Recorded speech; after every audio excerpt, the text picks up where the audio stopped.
Here are, in my opinion, the winners from the current balance patch. I guess we'll see when the patch actually gets implemented if these units are going to be as strong as I think they are, but let's get it started. Dark Choco Knight. So all of these got buffs, but the Dark one is already a pretty decent unit that people were using every so often, especially in Siege. He is an HP tank that also has an AoE defense break. Now he's almost an LD4 version of Savannah, since it pushes back attack bar with skill 3. It's not a lot of attack bar pushback, but it is an AoE defense break and attack bar pushback. It's also kind of like Lure, the Water Phantom Thief. Firebayek, his new skill 3 is Cleanse, Heal, and now it's going to be 5 hits with a chance to defense break every time, which just makes him the fire tank version of Han.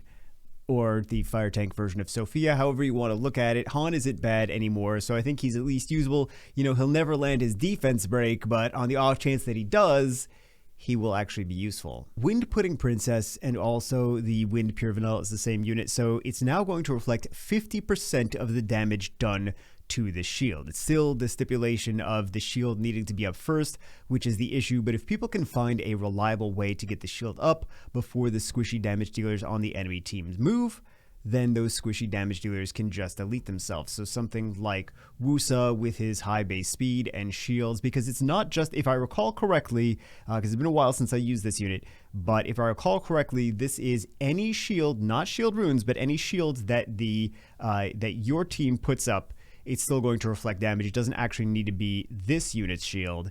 Any shield that is not shield runes should do the trick. This should work also with Josephine, with Wusa, with Kamoon, things like that. Christina, the Wind Cannon Girl. I didn't think I would say this, but finally I think this girl is going to have some more usage aside from only Siege against certain comps. Oblivion is one of those debuffs that noticeably changes units since it counters half of the units in the game. Also, her second skill is strong against the Water Holly Berry, which I know just got a nerf, but it keeps stripping and dotting her, so she could be a much more useful unit because of that Oblivion. Fire and Wind Battle Angels. So these are buffs to make them usable for everyone else that's not crazy whales that spent $50,000 on all of their runes.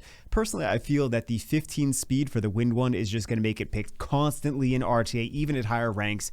The plus 15% crit rate on the Fire one shouldn't see much more play than it does now, but it will be easier to rune for casual players. These samurais, I think a lot of you don't realize how good this is going to make them, so they did mention they were going to modify the damage multiplier to adjust for the guaranteed extra turn after they activate Sword of the Supreme Skywolf, but these samurais are all budget Alicia now. So Alicia will do her AoE skill 3, she'll either freeze something or kill something, then get another turn and do skill 2.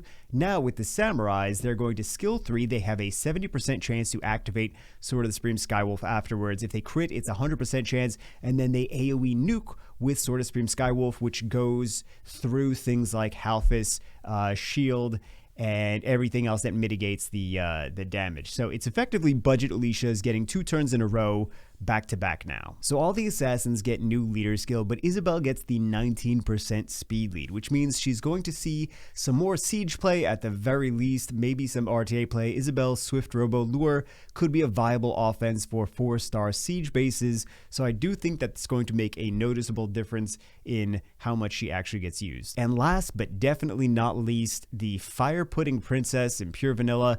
This one I think is possibly going to have the biggest impact to the meta, because everyone wanted an Oliver nerf. But this is the Oliver nerf. This is also nerfing a lot of other strong meta units. She mitigates 40% of the attack bar pushback, which means Oliver, Triton, Shangpeng, Moore, Robos, Savannah, all of those meta units are nerfed when this is on the battlefield. This seems like it will be the biggest change to the meta of everything here, but we will see if that's true as soon as we can test it out.